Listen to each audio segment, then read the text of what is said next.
बच्चों, मैं सत्येंद्र सिंह। आइए आज हम लोग देखते हैं क्लास 12 का फिजिक्स अगला पार्ट। और उसमें हम लोगों ने देखा था कि पिछले पार्ट में हम लोगों ने देखा था वैद्युत क्षेत्र और वैद्युत क्षेत्र की तीव्रता। आज हम लोग को देखना है कि ये जो वैद्युत क्षेत्र है वो क्यों वैद्युत क्षेत्र में क्या होता है, वैद्युत बल लगता है, और उस वैद्युत क्षेत्र में वैद्युत बल कैसे लगता है, क्या कारण है। ठीक है, तो हम लोगों ने देखा, एक अगर मोटे तौर पर देखें तो हमारे पास अगर बच्चों चार्ज है, आवेश है, तो उस आवेश के कारण क्या लगेगा बच्चों, वैद्युत बल लगेगा। और ये जो वैद्युत बल होगा वो बच्चों दो नेचर का होगा, या तो अट्रैक्शन नेचर का होगा या तो बच्चों रिपल्सन नेचर का होगा। ठीक है बच्चों, या तो आकर्षण बल लगेगा या तो प्रतिकर्षण बल लगेगा।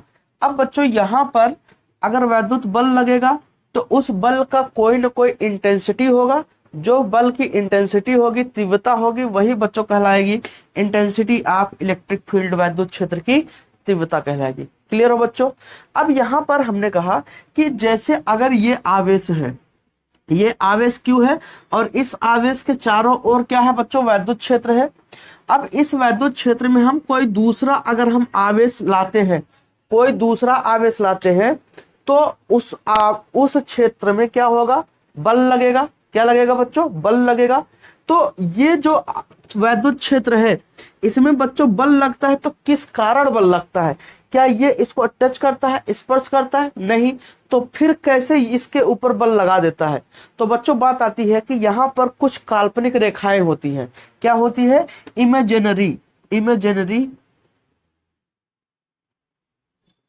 इमेजिनरी लाइन होती है, कुछ काल्पनिक रेखाएं होती हैं। ठीक है बच्चों, कुछ काल्पनिक रेखाएं होती हैं, और यही बच्चों काल्पनिक रेखाएं क्या करती है, बल लगाती हैं। ठीक है बच्चों, तो इसका मतलब हम कह सकते हैं कि ये यहाँ पर अगर ये आवेश है, इस आवेश का ये क्या है, चारों ओर वैद्युत क्षेत्र है, तो यहाँ पर क्या होंगे बच्चों, वैद्युत क्षेत्र रेखाएं होंगी। क्या होंगी बच्चों, वैद्युत क्षेत्र रेखाएं होंगी, इलेक्ट्रिक फील्ड लाइन होगी। और यही जो वैद्युत क्षेत्र रेखाएं हैं, इसी वैद्युत क्षेत्र रेखा के कारण इस आवेश पर क्या होता है, बल लगता है।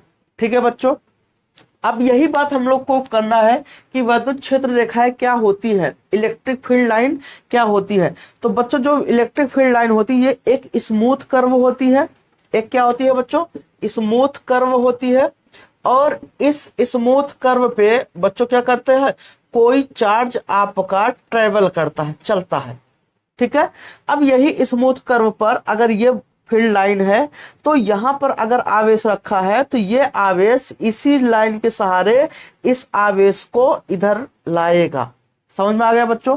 जैसे हमने कहा कि यहां पर एक आवेश है प्लस क्यू चार्ज, और यहां पर एक आवेश है क्यू नॉट, तो ये आवेश इस पर क्या करेगा, इधर बल लगाएगा। अगर बल लगाएगा तो इसी वैद्युत क्षेत्र रेखा के सहायता से ही क्या करेगा, बल लगाएगा। हालांकि ये वैद्युत क्षेत्र रेखाएं दिखती नहीं है, काल्पनिक होती है। कुल मिला के हम एक प्रकार से कह सकते हैं कि जैसे मकड़ी का जाला होता है, मकड़ी रहती है और वो मकड़ी क्या करती है, अपने जाले को फैलाए रखती है। लगभग वो क्या होती है, अदृश्य होती है। ठीक है, नेग्लिजिबल होती है, दिखाई नहीं देती है। और उसमें अगर कोई क्या कहते हैं, कीड़ा मकोड़ा आता है, तो वो क्या करता है, देखता है, और उसको क्या करता है, अगर उसके हिसाब का है तो वो उसे अपनी ओर खींच लेगा, नहीं तो वो अपने पास से वैद्युत क्षेत्र, वैद्युत जो उसका मकड़ी का जो जाला है उसको बढ़ाता जाएगा, ताकि वो अपने आप उसको अपने आप को उससे बचा सके। ठीक है, तो लगभग ऐसा माना जाता है। तो ये जो वैद्युत क्षेत्र रेखा है ये क्या होती है, इमेजिनरी होती है। अच्छा बच्चों, यहाँ पर एक बात आती है कि इसके बारे में कौन सबसे पहले बात किया, तो बच्चों एक थे साइंटिस्ट माइकल फैराडे।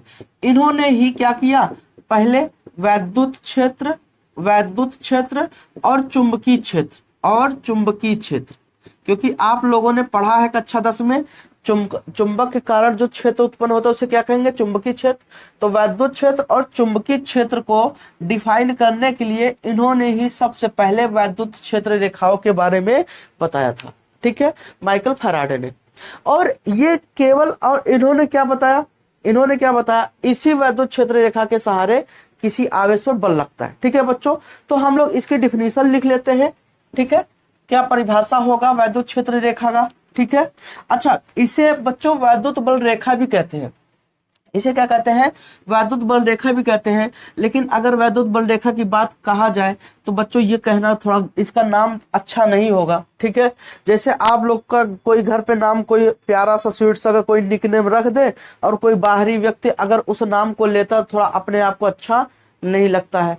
आप लोग क्या चाहते हो, जो आपका स्कूल का नाम है वही लिया जाए, या अगर घर का नाम अच्छा है तब तो लो, ठीक है। लेकिन अगर घर का नाम क्या कहते हैं अच्छा नहीं है तो आप अगर लेते हो क्या कहते हैं तो क्या होता है, थोड़ा अजीब सा, कोई अगर कोई लेता है थोड़ा अजीब सा लगता है। तो वैसे सेम वो भी है, ठीक है। तो अगर वैद्युत क्षेत्र रेखा के बारे में बात किया जाए, इसकी परिभाषा, तो वैद्युत क्षेत्र रेखा आप लोग साथ में लिखते चलिए, वैद्युत क्षेत्र रेखा, वैद्युत क्षेत्र रेखा, वैद्युत क्षेत्र में, वैद्युत क्षेत्र में खींचा गया, वैद्युत क्षेत्र में खींचा गया वह काल्पनिक, वह काल्पनिक, काल्पनिक को बच्चों कहेंगे इमेजिनरी, इमेजिनरी काल्पनिक स्मूथ कर्व, स्मूथ कर्व मतलब एकदम प्लेन कर्व, ऐसे, ये बच्चों ये स्मूथ कर्व है। अब ये स्मूथ कर्व नहीं है, ये स्मूथ कर्व है, ठीक है। तो स्मूथ कर्व है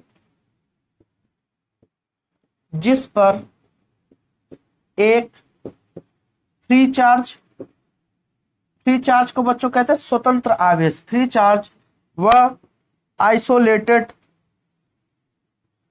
फ्री व आइसोलेटेड, फ्री व आइसोलेटेड, आइसोलेटेड का मतलब पृथक्कृत, ठीक है। आइसोलेटेड एकांक धन आवेश, एकांक धन आवेश चलता है, ठीक है बच्चों। तो ये एक प्रकार का क्या है, काल्पनिक रेखा है, काल्पनिक स्मूथ कर्व है जिस पर कोई भी स्वतंत्र रेखा, स्वतंत्र आवेश या आइसोलेटेड आवेश क्या करता है, ट्रेवल करता है। जैसे बच्चों हमने कह दिया ये आपका आदर्श कर्व है। अब इसी पर क्या होता है, कोई आपने आवेश रख दिया तो वो बच्चों क्या करेगा, ये आवेश या तो इधर आएगा या तो इधर जाएगा, ठीक है बच्चों। ट्रेवल करता है, चलता है, क्लियर हो बच्चों। अब कैसे आप मानोगे कि ये चलता है, तो बच्चों कहीं ना कहीं अगर देखा जाए, मान लो ये हमारे पास एक रॉड है, हमने इसको रब किया बच्चों, और फिर कागज के छोटे छोटे टुकड़े हमने ऐसे रख लिया, और फिर देखा कि वो कागज के टुकड़े को क्या करता है, अपनी ओर खींचता है, क्या करता है, अपनी ओर खींचता है। तो अब उस कागज के टुकड़े को अपनी ओर खींच रहा है, तो जो कागज का टुकड़ा होगा वो बच्चों ऐसे ऊपर की ओर उठेगा, ऐसे ऊपर की ओर उठेगा। तो इसका मतलब कि उसी फील्ड लाइन पर वो क्या करता है, वो कागज का टुकड़ा चलता है, ठीक है बच्चों, समझ में आ गया। तो ये वैद्युत क्षेत्र रेखाएं थी, ठीक है बच्चों। अब यहाँ पे बात आती है जो वैद्युत क्षेत्र रेखा है, अगर वैद्युत क्षेत्र रेखा की बात करें तो बच्चों अगर हमने, ये एक स्मूथ कर्व होता है, ये क्या है, एक स्मूथ कर्व है, ठीक है। अब ये स्मूथ कर्व है तो यहां पर हम वैद्युत क्षेत्र की दिशा, क्योंकि हमने बताया था जो वैद्युत क्षेत्र की तीव्रता होती है वो एक सदिश राशि होती है, मतलब उसमें परिमाण के साथ साथ दिशा की भी आवश्यकता होती है। तो परिमाण तो हम निकाल सकते हैं, हमारे पास दो फार्मूला है परिमाण निकालने का, एक E बराबर F अपान क्यू नॉट और दूसरा E बराबर 1/4 pi epsilon naught Q by R square. हमारे पास दो फार्मूले हैं, इन दोनों फार्मूले के सहायता से हम लोग बच्चों क्या निकाल सकते हैं, मैग्नीट्यूड निकाल सकते हैं, मैग्नीट्यूड निकाल सकते हैं, जो परिमाण होता है बच्चों वो निकाल सकते हैं।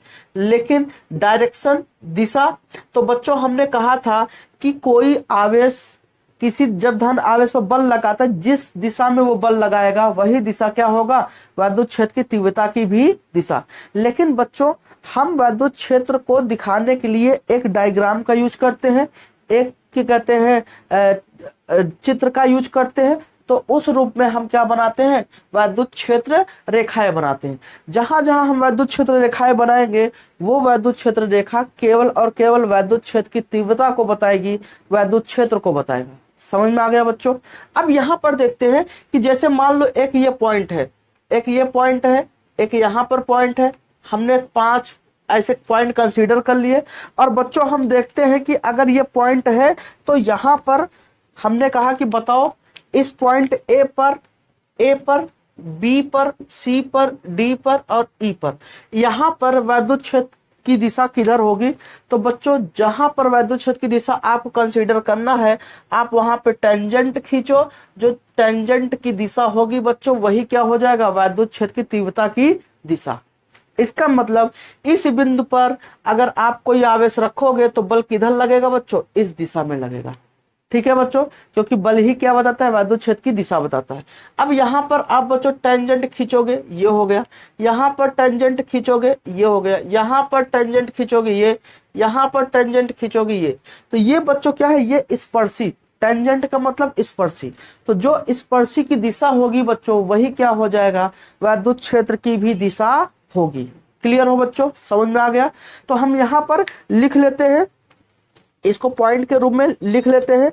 तो यहां पे वक्र के किसी बिंदु पर हम यहां लिखेंगे, वक्र के पॉइंट बना के, वक्र के किसी बिंदु पर, किसी बिंदु पर खींची गई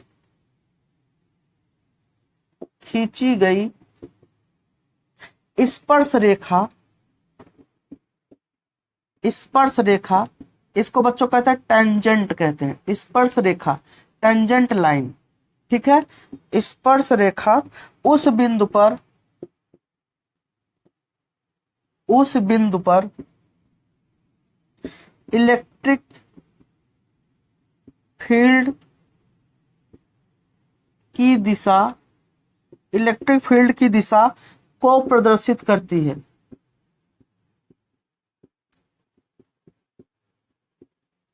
इलेक्ट्रिक फील्ड की दिशा को क्या करती है बच्चों? रिप्रेजेंट करती है, प्रदर्शित करती है। क्लियर हो बच्चों? तो ये पॉइंट था। तो कहीं पे भी अगर आपको वैद्युत क्षेत्र की तीव्रता देखनी है, उसकी दिशा क्या है, अगर कोई रेखा दिया है, कोई वैद्युत क्षेत्र रेखाएं दी है, तो वहां पर अगर आपको वैद्युत क्षेत्र की दिशा ज्ञात करना है तो आप कोई पॉइंट कंसीडर करो और उस पॉइंट पर बच्चा क्या करो? आप टेंजेंट डालो। जैसे टेंजेंट डालोगे बच्चा, वही जो टेंजेंट की दिशा होगी वही क्या होगी? वैद्युत क्षेत्र की दिशा होगी। ठीक है बच्चों, अब अगली बात करते हैं। अगला पॉइंट क्या है बच्चों? देखते जरा, ये भी समझते हैं, बहुत इंपॉर्टेंट पॉइंट है। वैद्युत क्षेत्र की, वैद्युत क्षेत्र की प्रबलता, प्रबलता का बच्चों मतलब होता है strength, strength of electric field. वैद्युत क्षेत्र की प्रबलता क्षेत्र रेखाओं के घनत्व, इसे बच्चों कहेंगे density of electric field lines. ठीक है बच्चों, density of electric field line के समानुपाती होती है, के समानुपाती होती है। समानुपाती का मतलब बच्चों प्रोपोर्शनल होती है। ठीक है बच्चों, अब यहां दो चीज की बात आई। जो स्ट्रेंथ ऑफ इलेक्ट्रिक फील्ड है, इलेक्ट्रिक फील्ड है, ये किसके प्रोपोर्शनल होगी बच्चों?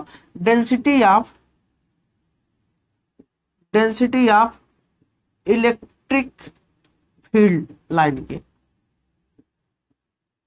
इसका बच्चा मतलब क्या है कि इलेक्ट्रिक फील्ड लाइन जहां पर ज्यादा होंगी, जरा समझिएगा, इलेक्ट्रिक फील्ड लाइन जहां पर ज्यादा होंगी वहां पर वैद्युत क्षेत्र का जो स्ट्रेंथ होगा वो बच्चों क्या होगा? ज्यादा होगा। स्ट्रेंथ क्या होगा बच्चों? ज्यादा होगा। अगर बच्चों field line, density of field line क्या होगी? कम होगी, तो स्ट्रेंथ कम होगा। अब बच्चों यहां दो चीज की बात आई, एक स्ट्रेंथ की बात आई बच्चों, एक स्ट्रेंथ की बात आई और एक बच्चों डेंसिटी की बात आई। ठीक है, स्ट्रेंथ का मतलब बच्चों क्या होता है? क्षमता होता है। ठीक है, अगर बच्चों आप किसी के ऊपर बल लगा रहे हो, थोड़ा सा लगा रहे हो, तो आपका स्ट्रेंथ कम है। आपने ज्यादा बल लगा दिया, बल लगाने का जो क्षमता है, स्ट्रेंथ है, वो क्या हो गया बच्चों? ज्यादा हो गया। समझ में आ गया? अब यहां पर क्या करेंगे? अब यहां पर, ठीक है बच्चों, अब यहां पर हम लोग देखेंगे डेंसिटी। डेंसिटी क्या होता है बच्चों? किसी एक पार्टिकुलर आयतन में, किसी एक निश्चित आयतन में जो मात्रा होती है वही बच्चों बताती है डेंसिटी। ठीक है, आपने कक्षा 11 में पढ़ा है मास डेंसिटी। द्रव्यमान घनत्व। ठीक है, तो एकांक आयतन में जो द्रव्यमान की मात्रा उपस्थित होती है वही बच्चों क्या कहलाती है, डेंसिटी।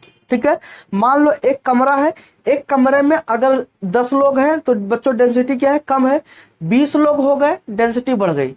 नंबर ऑफ पर्सन अगर बढ़ गए बच्चों तो क्या हो जाएगा, डेंसिटी बढ़ रही है। ठीक है, तो वैसे ये भी है। तो यहां पर डेंसिटी किसकी, इलेक्ट्रिक फील्ड लाइन की। इसका मतलब एकांक आयतन में अगर बच्चों के कहते हैं वैद्युत क्षेत्र बल, जो वैद्युत क्षेत्र रेखाएं हैं अगर उसकी संख्या बढ़ गई तो उसकी डेंसिटी बढ़ गई। वैद्युत क्षेत्र की संख्या कम है तो इसका मतलब डेंसिटी कम है। ठीक है बच्चों, तो यहां पर जैसे अगर हमने कहा, जरा समझिएगा। ठीक है, अगर जैसे हमने कहा कि मान लो ये एक पार्टिकुलर आयतन है। ठीक है बच्चों, ये एरिया है, मान लो क्षेत्रफल है। तो अब यहां पर अगर ये 1 2 3 4 5 6 7 ये है, तो ये क्या है, इस क्षेत्र में इतने वैद्युत बल रेखाएं हैं। ये क्या है, वैद्युत क्षेत्र रेखाएं हैं। ठीक है, ये वैद्युत क्षेत्र रेखाएं हैं और इस क्षेत्र में इतने स्थान में, उतने ही स्थान में, जरा देखिएगा कितने हैं, 1 2 3 4, 4 ही हैं। और यहां बच्चों कितने हैं, 1 2 3 4 5 6 7, यहाँ 4 है, यहाँ 7 है। मतलब क्या है कि जो क्षेत्र रेखा है, जो फील्ड लाइन है, जो फील्ड लाइन है बच्चों, उनकी संख्या क्या है, ज्यादा है। ठीक है, तो इसका मतलब संख्या ज्यादा है तो डेंसिटी उसकी क्या है बच्चों, ज्यादा। संख्या कम है, डेंसिटी कम है। अब बताओ बच्चों, डेंसिटी पर ही डिपेंड करेगा क्या, स्ट्रेंथ। इसका मतलब कि अगर बच्चों यहां पर देखें तो यहां पर क्या है, स्ट्रेंथ बच्चों क्या है, ज्यादा है। स्ट्रेंथ क्या है, ज्यादा। और यहां पर बच्चों देखें स्ट्रेंथ बच्चों क्या है, कम है। स्ट्रेंथ जो क्या है यहां पर कम है। क्लियर हो बच्चों, तो हम कह सकते हैं फील्ड लाइन ज्यादा तो क्या हो जाएगा, फील्ड स्ट्रेंथ क्या हो जाएगा, ज्यादा। अब बताओ बच्चों, जिसका स्ट्रेंथ ज्यादा होगा तो वहां पर बल भी क्या होगा, ज्यादा लगेगा। ठीक है बच्चों, तो यहां पर देखते हैं, अगर इन सब में अगर एक रिलेशन बनाए तो बच्चों फील्ड लाइन अगर क्या होगा, ज्यादा होगा। जरा देखिएगा इधर, फील्ड लाइन और फील्ड स्ट्रेंथ और बच्चों क्या होगा, इलेक्ट्रिक फोर्स। ठीक है बच्चों, इलेक्ट्रिक फोर्स। तो अब बताओ बच्चों, अच्छा एक और यहां ले लेते हैं, यहां एक और ले लेते, थोड़ा इधर मैं मिटा रहा हूं, इसे आप नोट कर लीजिए, मैं इधर मिटा दे रहा हूं, थोड़ा अच्छे से लिख दूं। जरा देखिएगा, फील्ड लाइन, ठीक है, क्षेत्र रेखा, field strength, field strength, intensity of electric field, intensity of electric field, और यहां बच्चों देखेंगे इलेक्ट्रिक फोर्स, इलेक्ट्रिक फोर्स। ठीक है बच्चों, अगर यहां पर हम देखें तो इसका मतलब कि अगर वैद्युत बल रेखा, वैद्युत क्षेत्र रेखाएं किसी एकांक आयतन में ज्यादा रहेंगी तो बच्चों यहां पर क्या होगा, फील्ड लाइन ज्यादा होगा। फील्ड लाइन अगर ज्यादा होगा तो बच्चों स्ट्रेंथ भी क्या होगा, ज्यादा होगा। अगर बच्चों उसका स्ट्रेंथ ज्यादा होगा तो बच्चों बताओ यहां पर उसका इंटेंसिटी भी क्या होगा, ज्यादा होगा। ठीक है बच्चों, क्या हो जाएगा, इंटेंसिटी भी ज्यादा। अब बताओ बच्चों, अगर इंटेंसिटी ज्यादा, वैद्युत क्षेत्र की तीव्रता ज्यादा, तो वो किसी आवेश पर बल की मात्रा भी क्या लगाएगा, ज्यादा लगाएगा। ठीक है बच्चों, क्लियर हो कि नहीं। तो ये इनमें रिलेशन है। अगर बच्चों ये कम तो ये भी बच्चों क्या हो जाएगा, कम, और ये भी क्या हो जाएगा, कम, और ये भी क्या हो जाएगा, कम। क्लियर हो, तो इन सब के बीच में बच्चों क्या रिलेशन बनता है, यही रिलेशन बनता है। क्लियर है, तो हम कह सकते हैं जिस स्थान पर वैद्युत क्षेत्र रेखाएं पास पास होती है वहां पर वैद्युत क्षेत्र की तीव्रता क्या होगी बच्चों, अधिक होती है। तो हम अगले पॉइंट के रूप में लिखेंगे, जिस स्थान पर वैद्युत क्षेत्र रेखाएं पास पास होती है होती है वहां पर जिस स्थान पर वैद्युत क्षेत्र रेखाएं पास पास होती हैं वहां पर वैद्युत क्षेत्र अधिक होता है, वहां पर वैद्युत क्षेत्र अधिक होता है, अधिक होता है। ठीक है बच्चों, तो ये आपका अगला पॉइंट है। क्लियर हो? तो ये बच्चों आपका अगर हम यहां पर जरा देखें, अगर हम यहां पर आपको दिखाएं, एक डायग्राम ड्रा करें, तो इससे आपको क्लियर हो जाएगा। मान लो कोई आवेश है और वहां पर हम वैद्युत बल रेखा दिखा रहे हैं, जैसे ये है, ये है यहां पर वैद्युत बल रेखा, ये है बच्चों, ये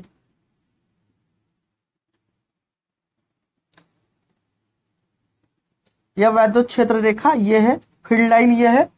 अब बच्चों हम क्या करते हैं, यहां पर ये आवेश है यहां पर, अब हम क्या करते हैं, यहां पर एक सरफेस ड्रा करते हैं। जैसे बच्चों हमने क्या किया, एक इतना बड़ा हमने सरफेस यहां ड्रा कर लिया और एक इतना बड़ा सरफेस हमने यहां पर ड्रा कर लिया। क्या दो के दोनों सरफेस समान है? दो के दोनों सरफेस क्या है? समान है। तो अगर ये पॉइंट हम ए ले और ये क्या ले, बी ले, तो अब बताओ बच्चा, ये सरफेस कितनी बल रेखाओं को टच कर रहा है? तो 1 2 3 4 5 6 7, और ये सरफेस 1 2 3, तो ये कितने को, 1 2 3 4 5 6 7, ये 7 को टच कर रहा है, स्पर्श कर रहा है, और ये 3 को। तो हम कह सकते हैं ए पर वैद्युत क्षेत्र की तीव्रता क्या है, ए पर वैद्युत क्षेत्र की तीव्रता ज्यादा है, किसकी तुलना में? बी की तुलना में। तो वैद्युत क्षेत्र रेखाएं जहां पास होंगी वहां पर वैद्युत क्षेत्र की तीव्रता ज्यादा होगी, और जहां पर वैद्युत क्षेत्र रेखाएं दूर दूर होंगी वहां पर वैद्युत क्षेत्र की तीव्रता बच्चों क्या होगी? कम होगी। क्लियर हो बच्चों? तो अब ये तो क्या था, वैद्युत क्षेत्र के बारे में था। ठीक है, अब इसके प्रॉपर्टी के बारे में हम लोग देखेंगे, क्या होती है वैद्युत क्षेत्र रेखा की प्रॉपर्टी। ठीक है बच्चों, तो अगर समझ में आ रहा है तो बच्चों कमेंट में जरूर बताइएगा कि आज का ये जो टॉपिक है आपको कैसा लगा, अच्छे से क्लियर हो गया या नहीं। ठीक है, यही सब बच्चों बेसिक है। तो अगला हम लोग हेडिंग देखेंगे, अगला हेडिंग बनाइए आप, properties of electric field lines. Properties of electric field line, electric field line. ठीक है बच्चों, properties of electric field line, हम कह सकते हैं हिंदी में से वैद्युत क्षेत्र रेखाओं के गुण। ठीक है बच्चों, इनका प्रॉपर्टी क्या होता है, या बच्चों इनकी विशेषताएं क्या होती है, इनके बारे में। तो हम नंबर वाइज करके चलते हैं। पहला जो प्रॉपर्टी है बच्चों, वो पहला प्रॉपर्टी है कि वैद्युत क्षेत्र रेखाएं एक स्मूथ कर्व होती है। ठीक है, तो हम लोग यहां लिखेंगे वैद्युत क्षेत्र रेखाएं कॉन्टिन्यूअस स्मूथ कर्व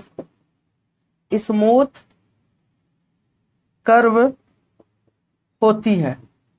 मतलब एक कॉन्टिन्यूअस स्मूथ कर्व होती है, ये कहीं ब्रेक नहीं होती है, ये कहीं पर ब्रेक नहीं होती है। ठीक है बच्चों, तो मतलब क्या है कि ये क्या है, एक स्मूथ कर्व है, एक स्मूथ कर्व है, ये ऐसे नहीं होती है बच्चों, ऐसे नहीं होती है। ठीक है, तो ये एक प्लेन स्मूथ कर्व है, लेकिन बच्चों याद रखिएगा ये कैसे कर्व होती है, इमेजिनरी होती है, ये दिखाई नहीं दे सकती है, हम बस मान के चलते हैं कि ये होती है। ठीक है बच्चों, दूसरा देखते हैं वैद्युत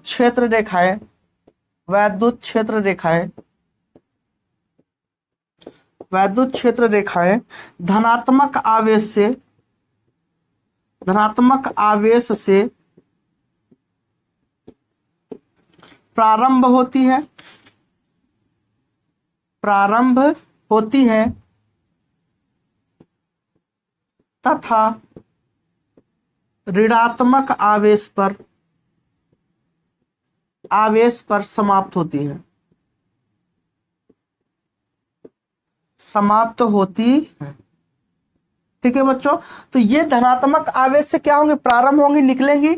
मतलब कि जैसे हमने ये रख दिया, ये आवेश है धनात्मक आवेश, तो ये यहां से ऐसे निकलेंगी बच्चों, और ऋणात्मक आवेश पर क्या होती है, समाप्त होती है। ठीक है बच्चों, ये धन से निकलेंगी तो कहां पे जाके समाप्त होंगी, ऋण पर। तो अगर बच्चों हम ऋण वाला यहां डायग्राम बनाए तो ये ऐसे, ठीक है बच्चों, तो ये ऐसे, ये धन से समाप्त हो निकलती है और ऋण पर जाके बच्चों क्या हो जाती है, समाप्त हो जाती है। क्लियर हो बच्चों। अब अगला पॉइंट देखते हैं, ये रेखाएं एक बंद पास बनाती है। तीसरी जो प्रॉपर्टी है, ये रेखाएं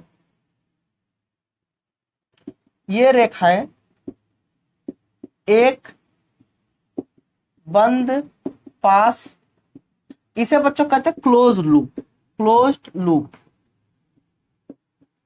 बनाती हैं। मतलब एक बंद वक्र बनाती है। इसका बच्चों मतलब क्या है कि हमने कहा कि ये कहां से निकलती है, प्लस से, कहां पे जाती है बच्चों, माइनस पे। तो ये ऐसे जाएंगी, प्लस से निकलेंगी, और बच्चों कहां जाएगी, माइनस पे, ऐसे। ठीक है बच्चों, ऐसे। ठीक है बच्चों, तो ये प्लस से ऐसे निकलती है और कहां जाएंगी बच्चों, माइनस पर समाप्त होती है। क्लियर हो बच्चों। तो ये क्या बनाती है, ये एक क्लोज लूप नहीं बनाती है। ठीक है, सॉरी थोड़ा यहां मैंने गलती लिख दिया, क्लोज लूप नहीं बनाती है। ठीक है, नहीं बनाती है। क्लोज लूप का बच्चों मतलब क्या है, जहां से शुरुआत हो वहीं अगर पहुंच जाओ तो बच्चों क्या होता है, क्लोज लूप बनता है। जैसे मान लो ये क्या है, ये क्लोज लूप है, आपने यहां से शुरुआत किया और फिर यहीं पर पहुंच आए तो क्लोज लूप। आप यहां शुरू किए, यहां पर, फिर ऐसे, और फिर यहीं पर, जहां से आपने शुरू किया था आप वहीं पर पहुंच आए, क्या हो गया, ये क्लोज लूप। ठीक है, तो ये बच्चों आपकी ऐसे आती है और ये ऐसे। ठीक है बच्चों, प्लस से ये निकलती है और माइनस में बच्चों क्या करती है, प्रवेश करती है। ठीक है बच्चों, तो ये बच्चों ये बच्चों तो प्लस से निकलती है और माइनस पर समाप्त होती है।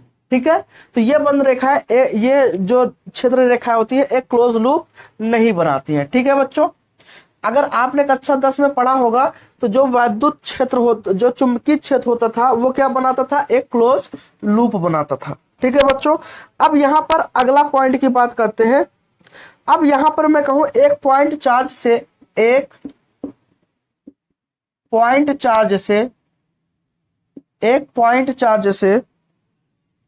उत्पन्न हुई फील्ड लाइन की संख्या Q बाई एप्सिलॉन नॉट होता है। मतलब अगर हम कहें कि एक पॉइंट चार्ज मान लो Q है, तो इसके कारण उत्पन्न होने वाली जो वैद्युत क्षेत्र रेखाएं होंगी वो कुल कितनी होंगी, तो बच्चों क्या होगा, Q अपान एप्सिलॉन नॉट। आगे चल के जब हम गॉस का प्रमेय बताएंगे तो वहां पर इस चीज के बारे में और अच्छे से हम बात करेंगे। ठीक है बच्चों, तो ये क्या था आपका 4 के कहते हैं, क्या हो गया, प्रॉपर्टी हो गया। ठीक है, 5वां प्रॉपर्टीज का देखते हैं, 5वां जो गुण है उसको देखते हैं। ठीक है बच्चों, अच्छा 5वां गुण क्या है कि जो क्षेत्र रेखाएं होती है वो एक दूसरे को कभी काटती नहीं है। जो फील्ड लाइन होती है ये एक दूसरे को कभी काटती नहीं है। तो जो 5वां प्रॉपर्टी है, क्षेत्र रेखाएं एक दूसरे को कभी काटती नहीं है।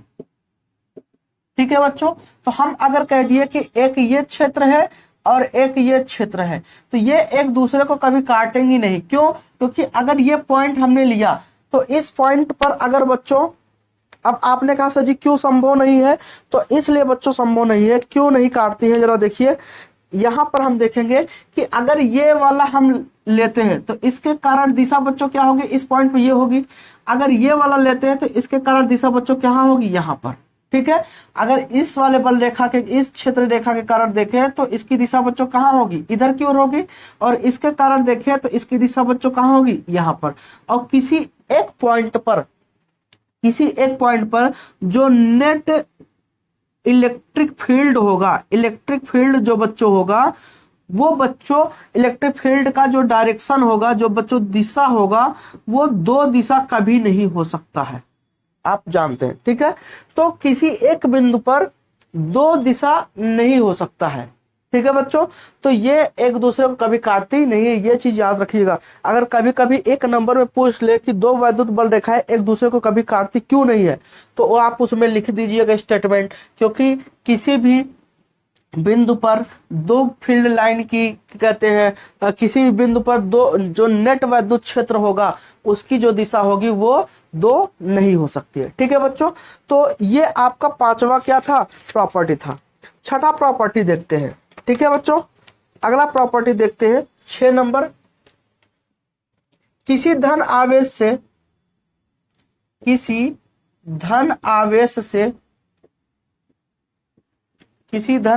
से निकलने वाली अथवा ऋण आवेश की ओर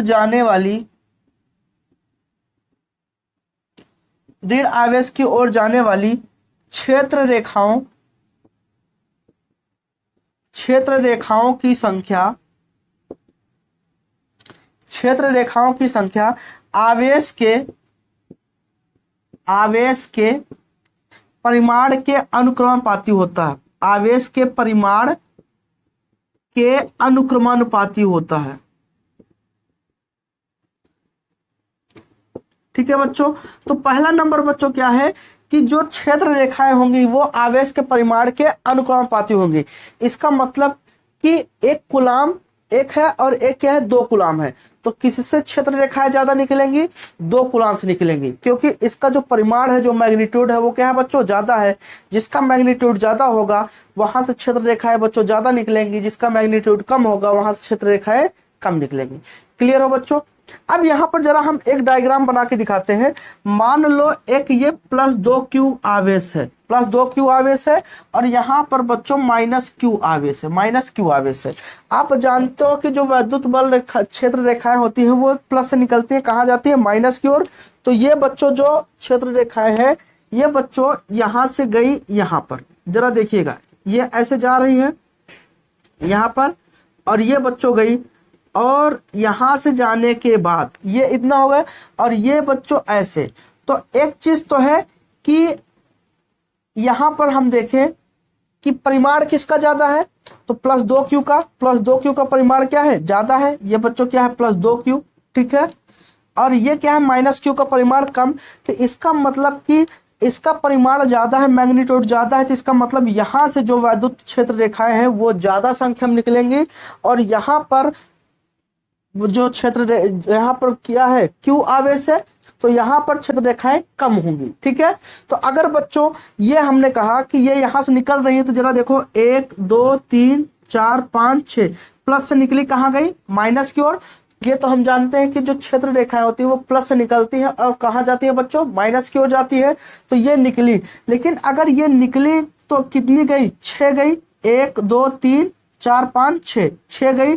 लेकिन बच्चों यहां से कुल कितनी निकली है, ये 6 7 8 9 10 11 12 13 और 14, कुल 14 क्षेत्र रेखाएं निकली है। लेकिन 14 को 14 यहाँ पर जाना चाहिए, लेकिन नहीं बेटा, क्योंकि यहाँ पर +2q आवेश है, तो यहाँ से क्षेत्र रेखाएं ज्यादा निकलेंगी। इसका जो मैग्नीट्यूड है, परिमाण क्या है, कम है, तो यहाँ पे क्षेत्र रेखाएं कम आएंगी, क्योंकि माइनस है तो यहाँ पर कम आएंगी। क्लियर हो।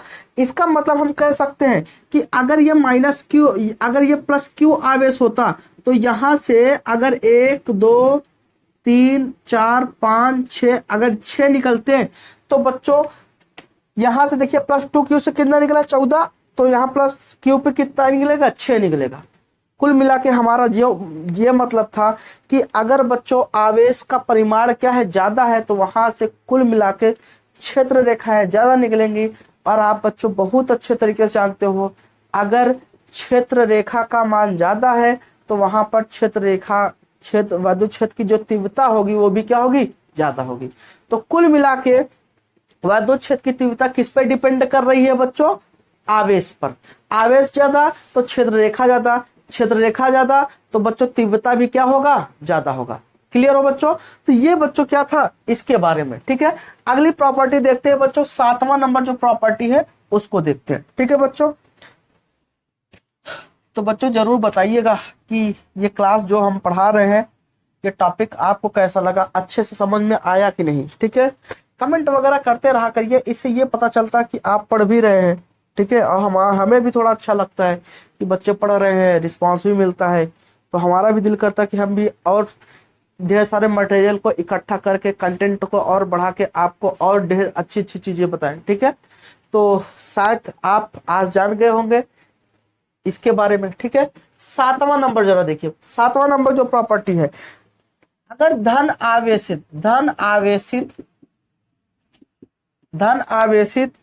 अनंत लंबी चादर, चादर का बच्चों मतलब होता है सीट होता है। क्या होता है, सीट होता है। ठीक है, चादर के कारण विद्युत क्षेत्र रेखाएं चादर पर लंब होती है। ठीक है बच्चों, तो हम कह सकते हैं, मान लो जैसे ये है, ये क्या है, एक सीट है, अगर इस पर ढेर सारा आवेश है बच्चों, इस पर क्या है, ये सीट क्या है, अनंत है। अनंत का मतलब जिसका कोई वो नहीं है। आप इसे भी मान सकते हो, इसे भी मान सकते हो। ठीक है, तो ये मान लो सीट है, तो यहां पर अगर इस पर आवेश आपका चार्ज है, चाहे धनात्मक हो चाहे ऋणात्मक, अगर इस पर धनात्मक चार्ज है तो यहाँ पर जो क्षेत्र रेखाएं होंगी इसके इस सीट के क्या होगी, लंबवत, परपेंडिकुलर ऐसे निकलेंगी, लंबवत ऐसे निकलेंगी। ठीक है, इधर से भी और इधर से भी निकलेंगे। लेकिन बच्चों अगर इसी पे माइनस चार्ज होता तब क्या होता, तब विद्युत बल रेखाएं या विद्युत क्षेत्र रेखाएं इस पर ऐसे लंबवत आती। ठीक है, तो किसी चादर पर अगर बच्चों प्लस आवेश होगा तो वहां से जो बल रेखाएं होंगी वहां से क्या होगी, लंबवत निकलेंगी। अगर किसी सीट पर माइनस आवेश होगा तो बल रेखाएं या क्षेत्र रेखाएं उस सीट के लंबवत आएंगी। क्लियर हो बच्चों।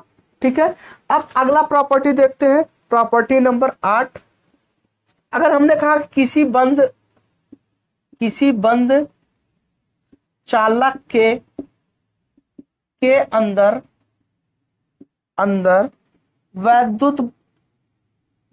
विद्युत क्षेत्र रेखा नहीं होती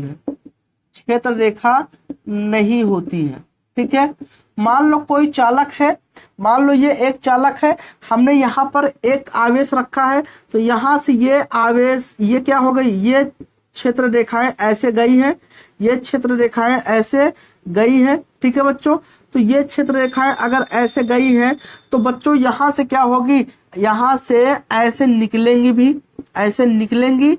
लेकिन बच्चों इसके अंदर जो क्षेत्र रेखा होगा वो नहीं मिलेगा, यहाँ फील्ड लाइन नहीं मिलेगा। अगर बच्चों फील्ड लाइन नहीं है तो यहाँ पर ई का भी मान क्या हो जाएगा, 0 हो जाएगा। क्लियर हो।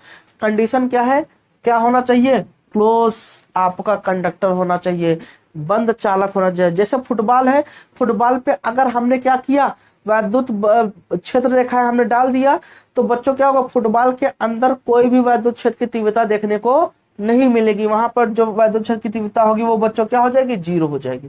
क्लियर हो बच्चों, ये था। अब अगला देखते हैं बच्चों, 2 प्रॉपर्टी और है। ठीक है, तो अगली प्रॉपर्टी देखते हैं। आप लोग बच्चों जानते हो विद्युत विभव क्या होता है, आपने कक्षा 10 में पढ़ा है। विद्युत विभव एक प्रकार की एनर्जी होती है। कोई आवेश क्या करता है, जितना फोर्स लगाता है, उस फोर्स को लगाने के लिए जितना वर्क करता है वही बच्चों उसकी क्या होती है, एनर्जी। और वही एनर्जी बच्चों क्या कहलाता है, विभव। खैर इसके बारे में हम लोग अगले चैप्टर में बहुत अच्छे से पढ़ेंगे, तो थोड़ा यहाँ पे देख लेते हैं क्योंकि एक पॉइंट है जिसे समझना है, तो देख लेते हैं। प्रॉपर्टी नंबर 9, विद्युत वैद्युत क्षेत्र रेखा की दिशा, वैद्युत क्षेत्र रेखा की दिशा में विभव, वैद्युत क्षेत्र रेखा की दिशा में विभव घटता है। मतलब क्या है कि अगर ये आवेश है, जरा देखिएगा, ये आवेश है प्लस क्यू, और इसका बच्चों क्या है, ये क्या है, वैद्युत क्षेत्र है, ये क्या है, वैद्युत क्षेत्र, और यहाँ पर बच्चों क्या होगी, वैद्युत क्षेत्र रेखा होगी, ऐसे होगी। तो ये क्या है, इसकी दिशा है। तो अगर हम यहाँ पर पॉइंट 2 कंसीडर हमने किया, एक पॉइंट ए लिया और एक पॉइंट बच्चों क्या लिया हमने, बी, एक पॉइंट ए लिया और एक पॉइंट बी।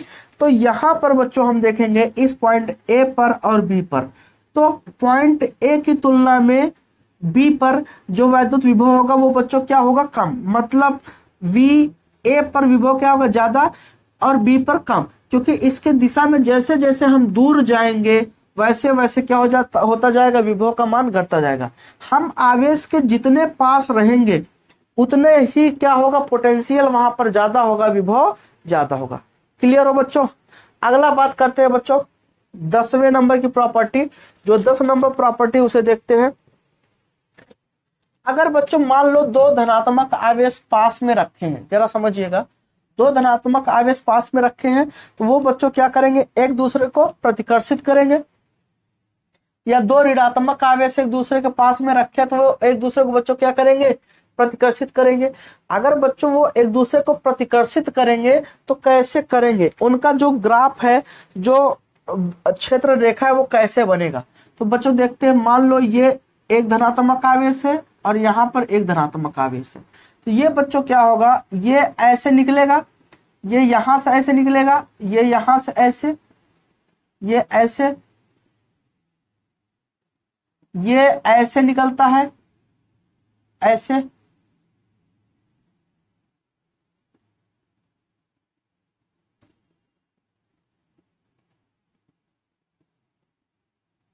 ये बच्चों निकलते तो ऐसे ही है। और ये क्षेत्र रेखाएं एक दूसरे क्या कर देती है, प्रतिकर्षित कर देती है, ये एक दूसरे काट सकती नहीं, तो ये बच्चों क्या हो जाती है, ऐसे बन जाती है। क्लियर हो बच्चों। तो अगर 2 आवेश पास पास रखे हो तो बच्चों उनका जो क्षेत्र रेखाओं की जो दिशा होगी, ये जो प्रतिकर्षित करेंगी, वो बच्चों उनका जो डायग्राम होगा वो बच्चों ऐसे ही बनेगा। क्लियर हो बच्चों। ये ऐसे यहां से निकले।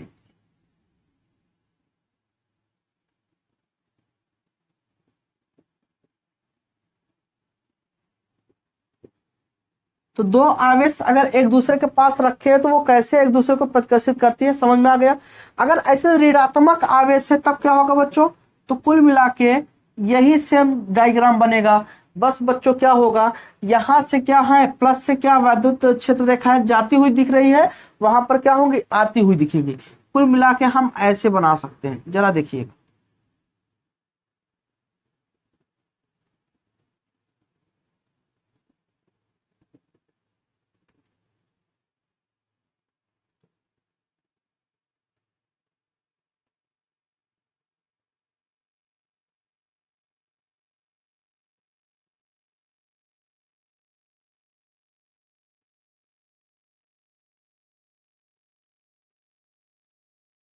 ठीक है बच्चों, तो ये ऐसे आती हुई, ठीक है। तो उम्मीद करता हूं बच्चों आपको समझ में आ गया होगा। क्लियर हो बच्चों। तो ये बच्चों कुल मिला के किसके बारे में था, वैद्युत क्षेत्र के बारे में था, वैद्युत क्षेत्र रेखा के बारे में था। तो बच्चों आज के क्लास के लिए बस इतना ही।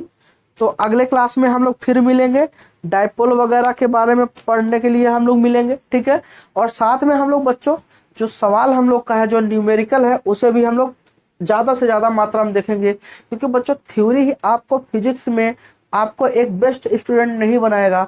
जब तक आपके कमांड में न्यूमेरिकल नहीं होगा तब तक बच्चों आप कुछ नहीं कर सकते फिजिक्स में, ठीक है। तो आप जितने अलग अलग प्रकार के न्यूमेरिकल देखोगे उतना ही आपका कॉन्फिडेंस बढ़ेगा और उतना ही आपका फिजिक्स जो होगा वो स्ट्रांग होगा। क्लियर हो बच्चों। तो आज का क्लास आपको कैसा लगा जरूर बताइए।